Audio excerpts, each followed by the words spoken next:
AP Stedham, AP and Kelly, as we see it, syndicated radio. Donovan and Jordan, how does Miami defend your position? And when did you feel during the season that you had a chance to reach Houston, Texas? I feel like, Miami likes to front the post a little bit. They're very aggressive. They try to get their hands in the passing lanes, and when you're driving in the lane, they try to strip down the ball. And to answer your question about when I thought we could go to Houston, in the beginning of the year when we were on a 14-0 run, winning a lot of games, playing at our best, I thought we had a chance to make a deep run. We obviously went through a tough stretch, but I feel like that made us stronger and made us better. Being joined by Tristan Newton now as well. Let's go to the back of the room. I'm Michael Cohen from Fox Sports. This question is for Jordan. Jordan, it looks like there's been some times this year where you've had a chance to talk to guys like Ray Allen and Richard Hamilton, guys that move without the ball similar to the way you do. I'm curious what their insights have provided you and what it's like to have that resource available to you playing at a place like UConn. Meeting them is a blessing for sure. As soon as I got to UConn, I knew those type of guys the type of guys played there, and I had to live up to that standard. So it's amazing that I got these two guys in my corner. I can go to them anytime and ask them a question about how I can get my jump shot off quicker. Or it's an amazing feeling, and I'm just blessed to have those two. Unlimited questions for Zach Braziller from the New York Post. Zach Braziller, New York Post. Jordan, what do you think is the biggest difference for you from last year to this year? Was there anything specific you did in the off season, or?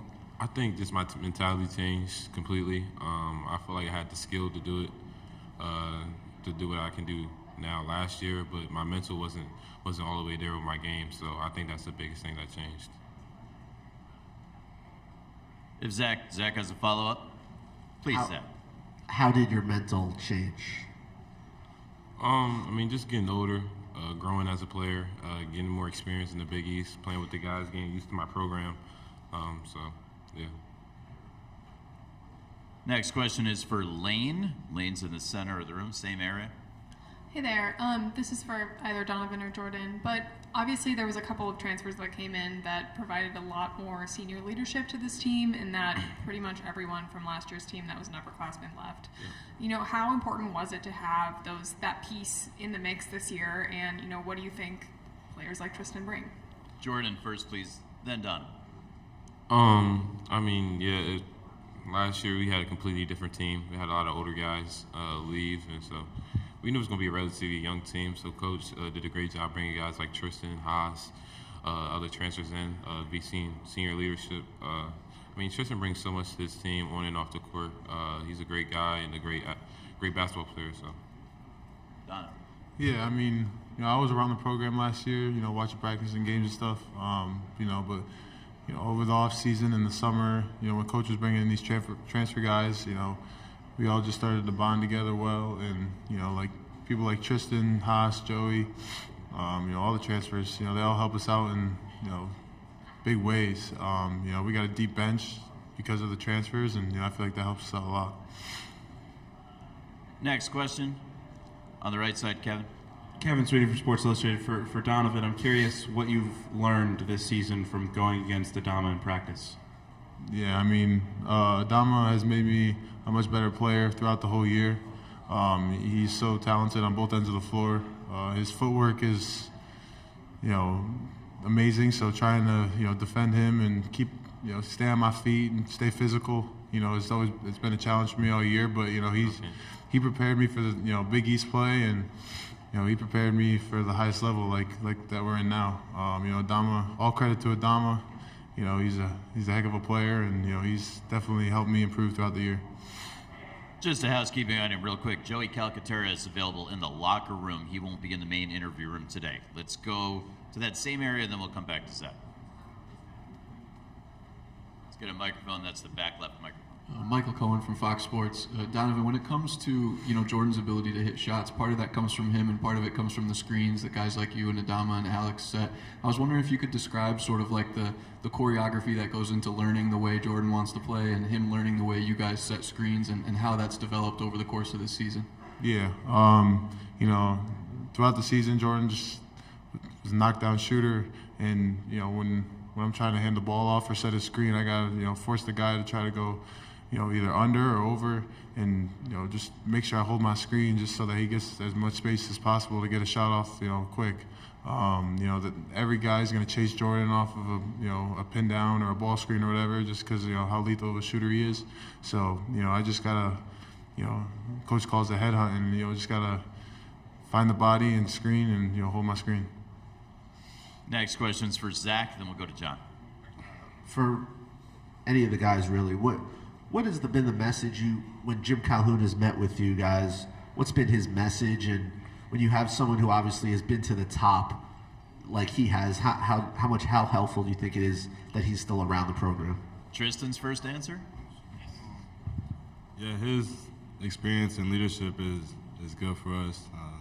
Tells us what to expect when we get to these positions, and his message is really go out there and do what we got to do to win a game, and that's pretty much the main point of it. Jordan, anything to add? He's the GOAT. So when he talks, you definitely listen. He just gives us great advice before the Sweet 16 and the Elite Eight. He gave us great advice when we came down here, and we always gonna have that in our back of our heads. So. Don. Yeah, like Jordan said, he's the GOAT. He's been in this position multiple times, so hearing from his perspective, is important to us, and helps us get us ready for this weekend. We'll take the next question from the front on the left side, John. John Fanta with Fox Sports. Jordan, thinking about this ride, I think back to your season opener when you unfortunately had to exit the game. I know it was tough. How would you describe the process of hearing about or saying to yourself, this is what's going to happen, this is what's going to happen at UConn, and having to get through the hurdles of stuff like that, and now it is happening? It was definitely a little tough stretch because I ended the season on the concussion, season opener, sophomore year. Expected big things to happen for me. Just got hit with another concussion. But, just having support system around you is the biggest thing. I just give all credit to them. They just kept me confident. I was really at a low time, really tough place, but you just got to work out of it. I got great people around me, all credit to them. So without them, I don't think I'd be in this position. So. Continuing with questions for Tristan, Donovan, or Joey, if there are any. We'll go back to John Fanta, front left. Joey. This is for any of the guys. You come off as this group that's just got the depth, the well-rounded nature, that there's not just one leader, like a clear leader, that's coming from different sources. Can you reflect on how that's been built out with this group, that culture of unselfishness, and that guys are sort of given for the entire whole? After the season ended last year, and we knew the coach was going to go to the portal, me and Dre and Adamo took it really personal to build a relationship with the guys. Every day, hang out with them during the summer. there was nobody else on campus. It's just us. So every single day we would hang out with each other, do something together. During the finals, we all got together, got some food. Just building that little connection on and off the court. We shoot together, just do all those little things together. Just build that chemistry up, just learn how each other play. So, yeah. Donovan, do you have anything to add there? Yeah, there's a bunch of leaders on this team. Dre, Adama, Jordan, the senior, older guys, they're all great leaders, and, they help build this team, to have a great connection like we do now. It's just a great group of guys to play with. Let's go back toward the center left lane. This one's a little off the wall for any of you, but every other team in this year's Final Four happens to be a lot closer to the beach than Storrs, Connecticut. Is that something that, makes you guys jealous, or do you wish there was better weather where you guys play? Tristan, you guys make it to the beach from campus? I don't even think there's a beach in Connecticut. Is there? Yeah, there's a beach. Oh, yeah, I've never seen it. Yeah. I've never seen it. I haven't been to the beach much. I'm a little jealous, so I'll say that. Yeah. Any further questions for UConn? Yes, we do have one. Michael Cohen from Fox Sports. Jordan, when it comes to shooting, have you always had the confidence that you have now, or was that something that built, over time throughout your career in just the idea that no matter when you let it fly, it's going to go? I think I've been had it since I was a kid. I just put so much hard work in it, so many reps. So, once you do that, you just have to be confident in it. You just know you're doing the right thing. Just know sticking to it. So I just had this confidence since I was in middle school, high school. Just keeping that confidence that I was a jump shooter. So.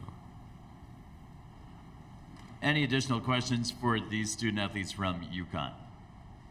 All right, with no more questions, we'd like to thank Tristan and Jordan and Donovan for joining us here in the main interview room. They're going to head and do the radio interviews. We're going to get some of their teammates up here as well. Once again, Joey Calcaterra will not be one of them. He's going to be available in the UConn locker room. Thank you, guys. Great job. The UConn locker room remains open for student-athlete interviews. Those student-athletes and these guys' teammates who are not joining us here in the main interview room, but we are joined now by Alex Caravan, Andre Jackson Jr., and Adama Sinogo. If you have questions for Adama, Andre, or Alex, please raise your hand, and one of our microphone handlers will make their way toward you. Please state your name and media outlet before your question. Any questions? Who's got the first one? Let's go up front to the left. Dom Amori from the Hartford Current. Andre, I know you've watched and you thought about the Final Four and dreamed about it, but now that you're here, the last week, is the hype and the attention and all of the things that go around it, being driven in a golf cart to a press conference, for instance, are those things maybe above and beyond even what you imagined it would be? Yeah, definitely. I always just thought about playing the game, so it wasn't so much about all the other stuff, but to be around all the different types of things that they do surrounding the Final Four is definitely something I never really imagined, so it's a great opportunity. Continuing with questions, let's do one on the left side of the aisle. Right, Daniel Gutierrez, KTRU here in Houston. For each of you, and I don't know which order you want to do, when I say Houston, Texas, what's the first thing you thought of, obviously before the Final Four? The order we'd like to go in is Adama, Andre, Alex. Oh, shit. Maybe. I don't know. The microphone wasn't up yet. Don't worry about it. I don't know. Maybe. Actually, I was thinking about food. I'm not like they have good steak here. Yeah, they have good steak. I was thinking about food. Yeah. I would say music, like Houston, Atlanta, Vegas, or like Travis Scott. I thought of James Harden right away when he was killing with the Rockets. I'm not gonna lie. Let's go toward the back of the room, left side. Yeah, for Alex, I was just curious how important the redshirt season was for you. It seems like there's hardly any freshmen in this Final Four playing a ton of minutes. You and Donovan are among the only two. How important was that year for you? It was the most important decision I made. I think it allowed me to get over those freshman hurdles right away, and it allowed me to practice against veteran forwards like Isaiah, Tyrese, and Tyler from last year's team. So I got better from playing against them every day, and then I also learned how Coach really operated, what offense he wanted, what defense he likes to play, and the strength program really helped me get adjusted really quickly to the next level. So if it wasn't for me coming early, I don't think I'd be playing this many minutes. We're going to move to the right side of the room. Chris? Chris Whedon with ESPN. This is for Adama. As you celebrated and observe, the fasting this week, to play at the elite level that you do, can you take me through your process and the difficulties, and with the tip time as it is on Saturday, what you'll do before tip? Yeah, it's definitely hard, because like you said, it's my fifth, and this is something that I didn't start doing it this year. I've been doing this since I was in high school. I used to do it during AAU, but it's definitely hard because last game against Gonzaga, I was a little bit tired because I was thirsty, like you said. But the good thing is, Saturday game is at 7:49, and I think I will be able to eat at 7:40. So that's 8 minutes before the game. So I think I should be fine for the game for sure. Yeah. To the right of the aisle, midway back, Zach. Zach Brazilian, New York Post. Adamo, how much help? How good is it for you and to have someone like Donovan to practice against all year? He talked a little bit about going up against you. Yeah. How much do you think that's helped you though, with having him there? Yeah, having Donovan in the team definitely helped me, and I think it definitely helped the team. But I think it definitely helped me personally because it make me ready for go against him every day in practice. It make me ready for like other guys, like other big men, other 7-footer in the conference that play. So and this is a guy like, I thought coming to like there's a lot of freshmen when they're first year, they're not about it. They won't give up in practice. They don't want to practice. But Donovan, like every practice, like he bring it to you. You want to fight. You want to like. He wants your spot, so that's something that I really like from him. So it was definitely good, like playing against him. And the thing is, like, it helped me a lot. It helped us a lot as a team too, because last year I was playing 35 minutes a game. By the end of the season, I was really tired, But this year I was playing I'm playing 25 to 26 because he's coming to like play some time away from me. So it was definitely like helpful to have him in the team this year. Yeah. Toward the back of the room, left side. Michael Cohen from Fox Sports for any of you guys. I know it doesn't necessarily show up in the stat sheet when you set a great screen and then Jordan hits a three off of that, but what does that feel like, and does the coaching staff track it, or how much pride do you guys take in knowing that the role that you play creates some of his open shots? Andre? Yeah, I think we all know that, and we know the significance of that. Just doing all the little things right is something that everybody reiterates to us, and we just talked to Rip earlier. He said stuff like that, just setting a good screen, even if the play is not for you. That's what builds championship programs. So we all know what it takes to win, and we know that it's not always about the glory or who gets the point or whatever. It's always about just us scoring as a team, and we all know that. Alex, you nodding your head. Did you have something to add? No, yeah, I agree with Andre, and I definitely love doing it for Hawk too because he's such a great shooter, and when we set those screens and he starts getting hot, it's something special. Even watching as a teammate playing with him, and it just makes us 1,000 times better when he's getting it going. Continuing with questions for Alex, Andre, and Adama, if there are any. If you have a question, raise your hand. Let's go back to Zach. Zach Brazil, New York Post. Damas, you said you'll be able to eat 8 minutes before the game on Saturday. Yeah. What can you eat so close to playing? I just need my coconut water. If I have my coconut water and one orange juice, I think I'll be fine. Yeah. How challenging is it though to have to balance it? I feel like it's definitely hard. It's hard, but I feel like the more you're thinking about it, the more it becomes harder. You know what I mean? So like that's why I'm trying to like just do it, not thinking about it too much. Because I last 8 years I've been doing it. So yeah, I'll be fine. Yeah. It didn't seem to. It hasn't seemed to affect you at all during the tournament. Yeah. Why is that? Yeah, like I said, I'm used to it. Like last 8 years I've been doing it. And I'm not thinking about it. I'm not thinking about it too much because I feel like the more you're thinking about it too much, the more you're gonna be hard for you to do it. That's why like I just wake up, and I do it, and like still for I'm not trying to think about it a lot, no. We have just a few more minutes for questions if there are any. Let's go back to Lane. Yeah, Adama, just to follow up on that a little bit, what do you have as are you allowed to eat anything before the sun is up? And do you just have like a massive meal then? And like, are you stuffing your face at halftime? Like, how do you handle, refueling and adding enough calories to function? So like, I will be able to eat after the sun goes down at 7:40. So from that to like 5 a.m. to the next morning, I eat I eat like a lot of food like with protein, like some. Like with UConn, my strength coach, he makes sure I eat like a lot, like I drink a lot, I hydrate, so like I hydrate a lot. So for example, I wake up at 5, like drink a lot of food and drink a lot of water. So make sure like during that day I stay hydrated. Yeah, so that's what we're doing right now. Wake up at 5 a.m., drink a lot of coconut water, and so make sure I stay hydrated during the day.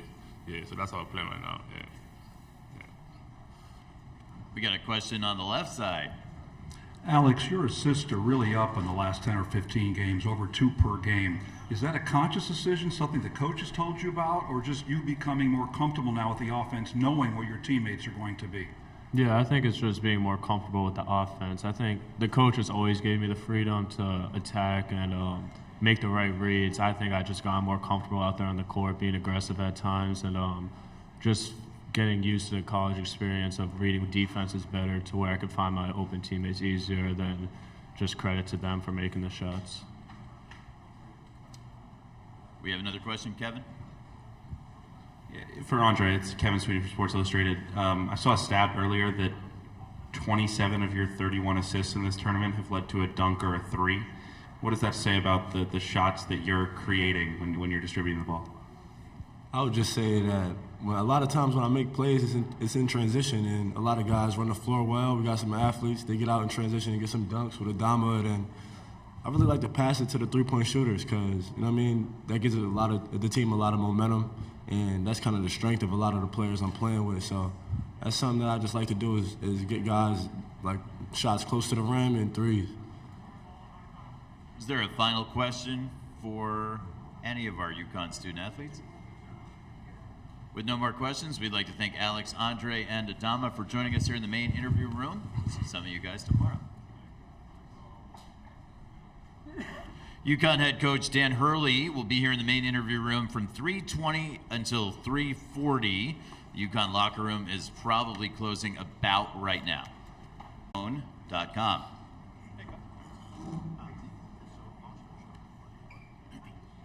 Coach Hurley has arrived. We'll ask Coach Hurley to open things up with a statement, and then he'll take questions. Go ahead, Coach. Yeah, obviously, really excited to be here. Exhilarating the reception here in the great state of Texas, but the great city of Houston.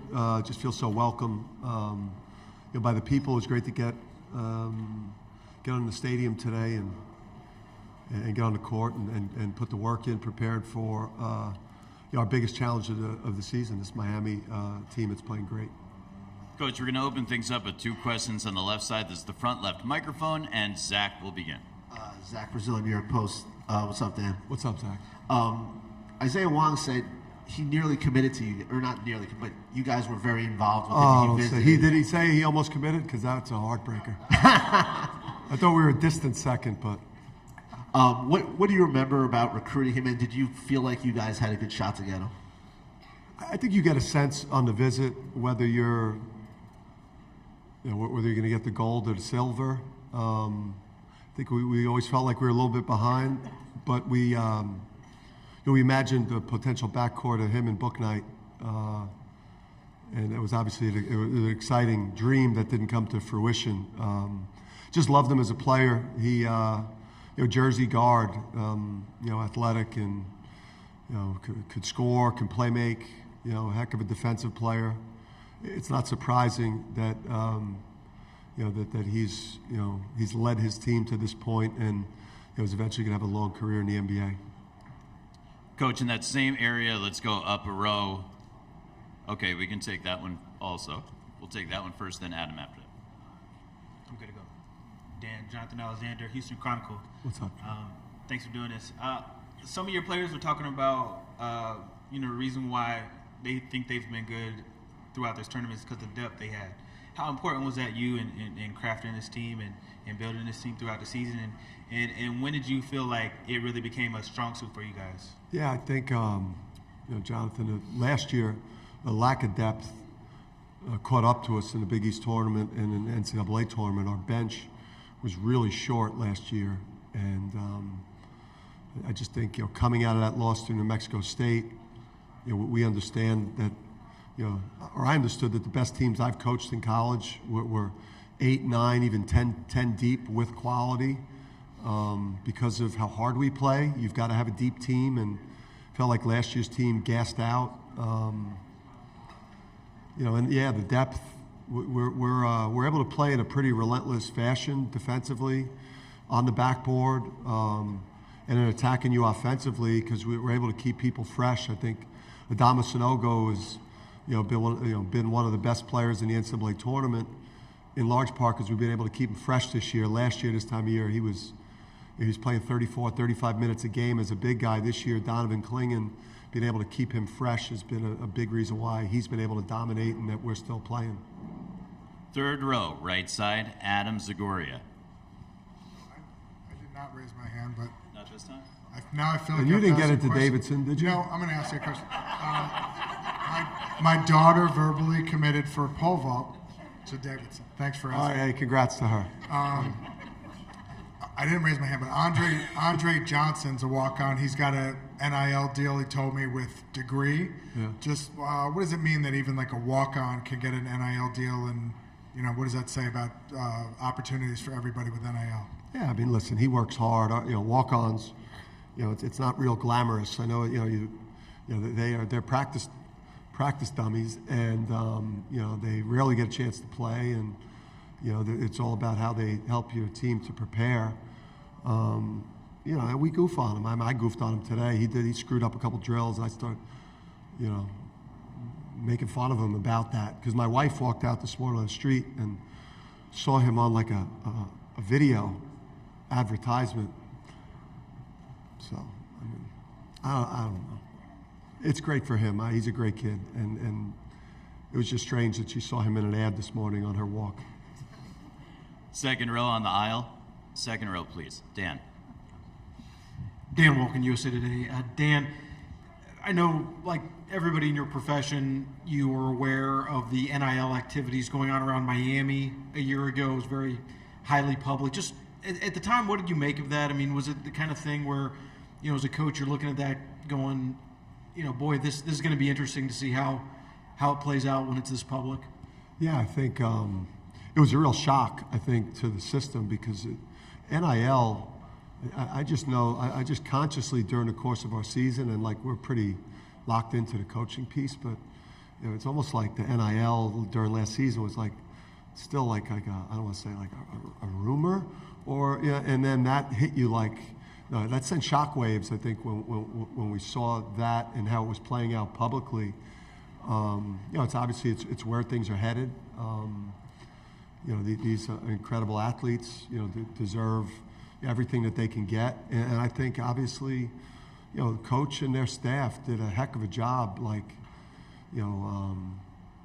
with this team, because I know that there was like a lot of that, like public stuff. I think when Pat got the money, and then I think some of the other guys were, where's mine, and that's like some high level leadership and coaching to be able to have this team in that position, while some of that stuff was kind of the first big NIL stuff that was going on. Front row left, Dom. Yeah, Dom Amori, Hartford Current. I know very often coaches going through the Super Bowl for the first time are kind of overwhelmed by the whole scene and everything that goes around it. What's been, your take on that? Has any part of this really kind of blown you away, or where you said, wow, I didn't know that's what it would be like? Yeah, I mean, all of my great mentors tried to get me ready for this. Coach Calhoun and Gino and Tom Izzo and Coach K and Jay Wright. Like, I was smart enough to try to get some great advice from people of what to expect. You don't expect a lot of the media demands, and just the feeling of exhilaration and just how big this is. I think I've said to Kamani and Luke and Tom, like, hey, this is kind of a big deal, huh? And it's different than you expect. I'm just happy that I kind of changed my sleep schedule. I got to bed earlier, and I got myself up super early so I could consume the 10 to 12 of the Miami games I needed to consume, so that I have my team ready to play on Saturday night, because this is a lot. Coach, we're going to stay up front in the center. First row, front row. Gavin Keefe from London Day. Just kind of going off of that, what's enabled your team to stay kind of so calm in such a big situation? It's automatic this time of year. I mean, every player knows what to do. They understand your style of play. They understand like your tactics on offense and defense. Obviously, you're tailoring it to your opponent and how you want to attack them at both ends of the court. Everyone knows their role. So everything kind of this time of year is automatic. You know, as a coach, how you're going to call the game. For me, it's just I'm trying to keep these guys in that balance between like the edge that you need to have as a team, so that you don't get complacent, but not making them uptight and nervous, keeping that confidence. That's like that balance that all these great coaches have kind of talked to me about. Don't allow your team to be happy to be here, but they deserve to feel good about it, because it's really hard to get here. Coach, right side toward the back. Jeff, we're going to use the back right microphone. Jeff Goodman. Dan, how important was it when you guys went from the American to the Big East, and do you feel like you would have been here had you stayed in the American. That's number one. Number two, I talked to Andrew Hurley earlier. And Andrew or Andrea? Well, both. But I won't say what Andrea said about you. But Andrew described you when I asked him to one word describe you. Bizarre. Yeah. Any response to that? To the second part? Sure. Let's start there. Yeah, he's a chip off the old block, so he's just a mini me. Both my boys are. Yeah, and then the first part, listen, we would still be here. It's been a great relationship for both of us. We've obviously brought a ton to the Big East. The Big East has been unbelievable for UConn. It's a great partnership.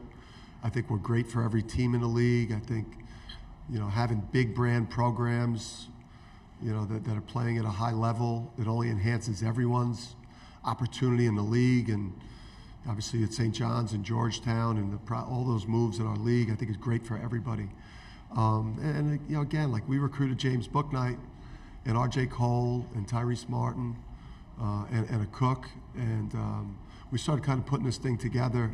And none of those players, they knew nothing about the Big East. So I think, quality people in the UConn brand, I think, still would have been able to attract good enough players for us to get here. But it's certainly, the relationship's been, I think, really beneficial for both parties. It's not one-sided in either way. Back left, John Fanta. Dan, John Fanta with Fox Sports. What's up, John? You've talked a lot about the UConn standard. Take us back down memory road of when you took this job, when you thought about what success looks like in stores and how it compares to taste and the reality of it now.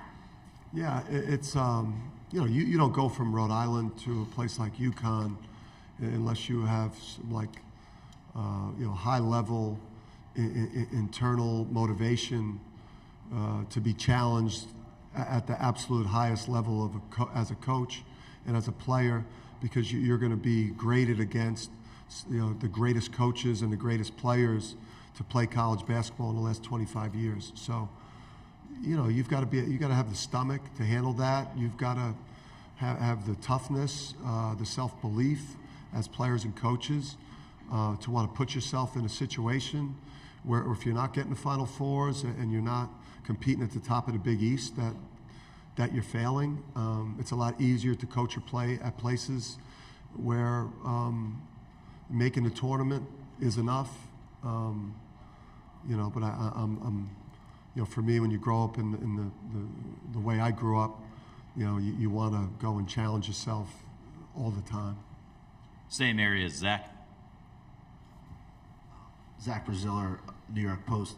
Dan, what is having Jim Calhoun around meant for you? He said you've brought him around a lot. Yeah. He talked about, he thinks the best thing you've done is how you've navigated tough stretches. What's been the biggest kind of help for you as he been? Just great advice. I met with Coach before the season, and he talked about the importance of some basketball type of things like transition offense, and but I think it was more like leadership and having him come to practice and kind of tell me things that he liked, and then I think also he spent a lot of time talking with our players. Like when practices are over, he's grabbing Andre Jackson or Adama Sanogo, and he watches every game. I mean, he lives and dies with all of our games. So he's just him and Gino are they are UConn basketball. So just to have those two guys around, obviously, it's hard for me to meet with them together. But I get a lot of time with them separately. I hope to get a picture with the both of them. So Coach is coming out, I think, tonight. So I know that will go viral if I can get those two guys together. In the center of the room, Coach. Hey, Coach. Luke Chandler with Fox Sports. The front left, Matt. So kind of a two-part question, but what stood out to you about Miami in those 10 to 12 games that you watched them? And then is there a team that you played this season that kind of reminds you of Miami? Yeah, I think Miami reminds me a little bit of Marquette, a little bit of like Arkansas in terms of like athleticism on the perimeter, like length, size, some of the kind of the pace offensively that Marquette could put on you and the pressure they put on you off the dribble. And then what's probably the thing that stands out is the only game that they've lost, recently, besides I guess that Florida State game, which is just one of those games you played during the year that's just kind of inexplicable. We had one of those as well this year. Was they would not have lost in a while if maybe Omier doesn't sprain his ankle in that Duke game, and they still were in position, to win that game and maybe win the ACC championship while losing maybe the most physical, rebounder in the country. So, they stress your one-on-one defense. They got multiple guys I think are NBA players. I think Miller's one of the most underrated players in the country. It's hard to say Isaiah Wong is. He's player of the year in the ACC, but it's going to be the hardest game of the year. We know that, and we're excited to play against somebody that's that good. All the way up front, all the way left. Dave Borges, Hearst, Connecticut Media. Dan, seeing Jalen Gaffney here this week as well. I don't know if you had a chance to see him yet, but happy for the way things have worked out for him. Worked out for both parties, really. Yeah, thrilled for Jalen, thrilled for his family. That it's played out so great, and that he's had such a successful season. And I have a lot of appreciation and gratitude towards Jalen, because just like the Book Knights and the Isaiah Whaleys and the Tyler Polleys and the Cooker Cooks and everyone, Christian Vital and Jalen Adams, like he's a huge reason why we're here as a program. He helped us, build the culture and begin to have success. And Jalen, I'll always be grateful to him for what he's another reason why we're here. To the right of the aisle, Coach Lane. Hey, Coach. Lane Higgins from the Wall Street Journal. And, last season you had every single upperclassman on your team either exhaust their NCAA eligibility or transfer out. And, in a different age of college sports, that might totally crater a team. But, you're able to bounce back and rebuild and be in this spot. Like, how did you approach that situation when you realized that all of a sudden you were going to be really young, really fast? Well, we knew that we had a big three in Andre Jackson, Jordan Hawkins, and Adama Sanogo. Like, we knew the big sophomore jump was coming for Hawk. We knew that if we could get another, perimeter starter like a Tristan Newton that could shoot and score, and a four-man like Caravan, and then obviously adding Donovan to Adama, that it would unlock, Andre's playmaking, facilitating. So we knew we had a big three. We knew we had two blue-chip freshmen. So we knew going into the portal we needed, specific things, especially perimeter shooting, and then older players. And we liked, like Naheem Aline. We were desperate to get Naheem because of his success in the NCAA tournament. At Virginia Tech, particularly in the Florida game, I think he had 29. And we had struggled the year before, so obviously that was appealing to bring somebody into a program that had struggled the year before, a confident March player. Obviously Joey California, and then a Bulldog backup guard in Hassan Diarra. So we had a vision for how we could put it together, but we knew the big three would deliver. Coach, we're going to go to the right side, left of the aisle. Mike? Yeah, Mike DeCourcy with the Sporting News. What's Dan, up, Mike? Congratulations. Thanks, Mike. I wanted to ask you about, beginning of the year, you come out and you guys are one of the best teams in the country, beat Alabama, win 14 in a row, and now you're here, so obviously one of the best teams in the country. Then there was January. What happened in that month that sort of diverged from the rest of the season, and does it help you to have gone through that? Yeah, it's funny. Like, I add to this answer. Like, you just get better at answering it, right? Because a lot of things happened. Our defense tanked. We went from an elite defensive team. We didn't guard anybody for 2 weeks. So we got soft. We got away from our identity. I think part of it was like the Big East got us. Our top 4 or 5 in the Big East this year, when Providence, before Providence kind of struggled late, like our top 5 was better than any other conference's top 5, especially our top 4. If Fremantle doesn't get hurt, Xavier was a much different team when we played Xavier with Fremantle. So they easily could have been a Final Four team with him. So that happened to us. I started fighting with the refs, and it distracted me from coaching, and it had a negative effect on the team. That went on for, I was on the phone with the head of officials more than I was watching film, and it was a mistake. And so it was multiple things went on, but I wouldn't underestimate just scheduling getting us. When you go to Xavier and then you go to Providence and then your breather is Creighton at home, who I think had swept us since we had been in the league, and then now your next game is then at Marquette. I mean, it's easy to get in a bad way, but I think it was multiple things. But we burned that. We didn't actually burn it, but we left that behind in November, December, February, March. We've been as good as anybody. Coach, second row. Adam Betts with the Journal-Enquirer. Coach, a couple answers ago you mentioned Donovan. Can you just speak on how he's been able to, take in this tournament without even really missing a beat? His production's kind of been where it's been all year. Yeah, you realize how important, especially, and I think it, being successful in this tournament helps you to identify those traits that are so important to a team that sometimes you don't evaluate in recruiting, but people with pop and personality, and that guy is alive. I mean, he changes your locker room, he changes your huddles, he changes your bench when things are going well or poorly. Obviously, the challenge for Donovan as a player was, he was in the 290s in terms of his weight at the high school level, and just getting him down to 255. Obviously, he's put him in a position where he could move well enough to take advantage of his amazing skill set as a player, his hands, his feet, his feel. But really, you learn a lot about how important personality is in your program, and he's just, we got a lot of guys vying to be everyone's favorite teammate, but he's one of them. Left of the aisle toward the back. Brennan Quinn with The Athletic.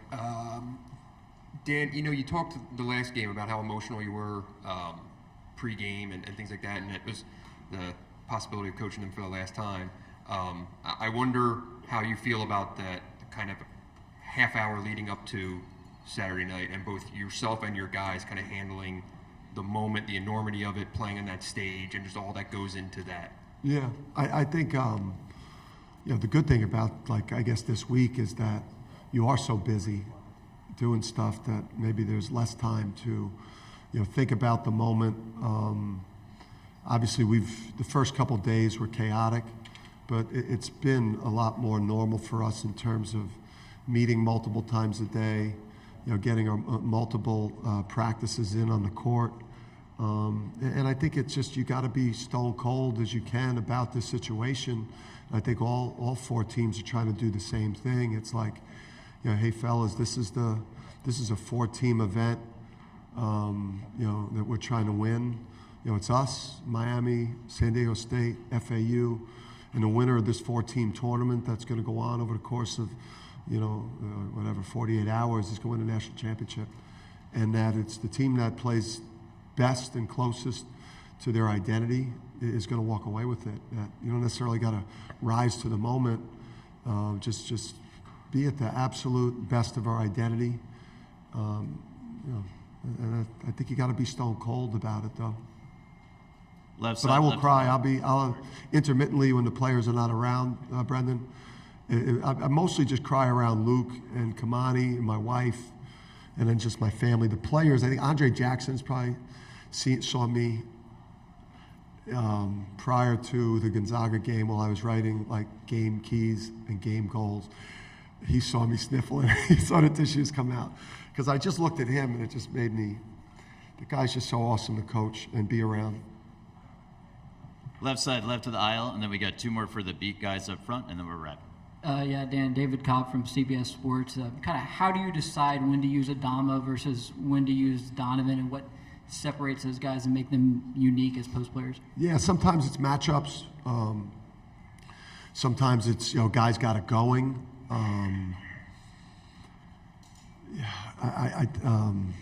It's feel for the game, foul trouble, right? There's all those things that come into play.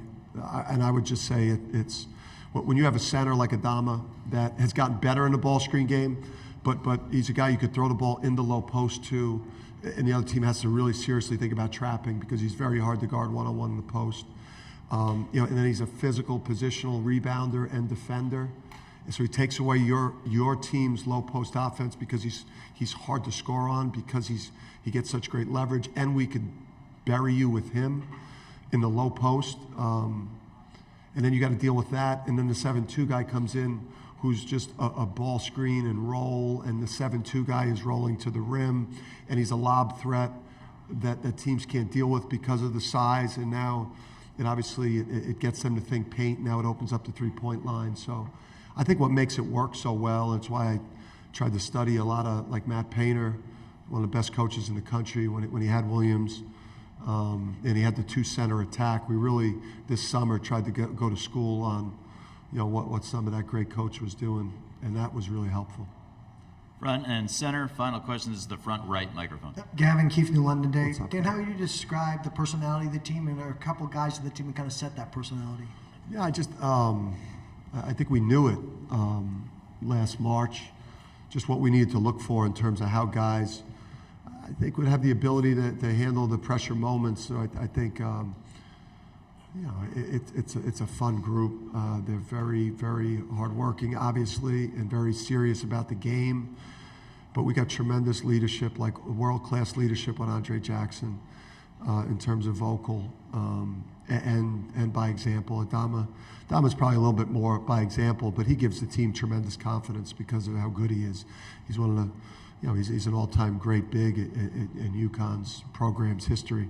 So, and then all these other guys, man, Caravan and Klingon, Hassan Diarra, Joey California. It's a great locker room, and I think it just makes you aware moving forward, maybe not always to go for that guy that's a little bit more talented, but you want to have locker rooms like this. It allows you to weather the storms during the year, and you're going to have a team that is loose in March rather than uptight. We want to thank Coach Hurley for joining us here in the main interview room. Thank you, Coach. Appreciate everybody.